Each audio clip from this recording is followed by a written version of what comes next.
ನನ್ನ ಹೆಂಡತಿ ನನ್ನ ನಂಬಿ ಇವನ್ನ ನನ್ನ ಕೈ ಕೊಟ್ಟೋಗಿದ್ದಾಳೆ. ಈ ನಂಬಿಕೆನ ನಾನು ಇನ್ನೊಬ್ಬಳು ಕೈ ಕೊಡಲ್ಲ. ಇಷ್ಟು ದಿನ ಇದು ಬರೀ ಅಪ್ಪ ಮಗನ ಊರಾಗಿತ್ತು.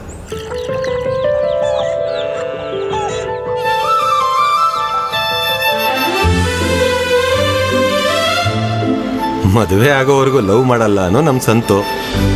ಸ್ಕೂಲ್ ಮೆಟ್ಲು ಹತ್ತದೆ ನೇಗ್ಲು ಹಿಡಿದಿರೋ ಮಗನಿಗೆ ಡಿಗ್ರಿ ತಗೊಂಡಿರೋ ಹುಡುಗಿನೇ ಮದುವೆ ಮಾಡಿಸ್ಬೇಕು ಅಂತ ಹಠ ಹಿಡಿದ್ರು ನಮ್ಮ ನಾಗಣ್ಣ. ನಿಮಗೆ ಗೊತ್ತಲ್ವಾ ರೈತರ ಮಕ್ಕಳ ಕತೆ. ಆದರೆ ಆ ದೇವರು ಒಂದು ಕತೆ ಬರೆದಿರ್ತಾನಲ್ವಾ,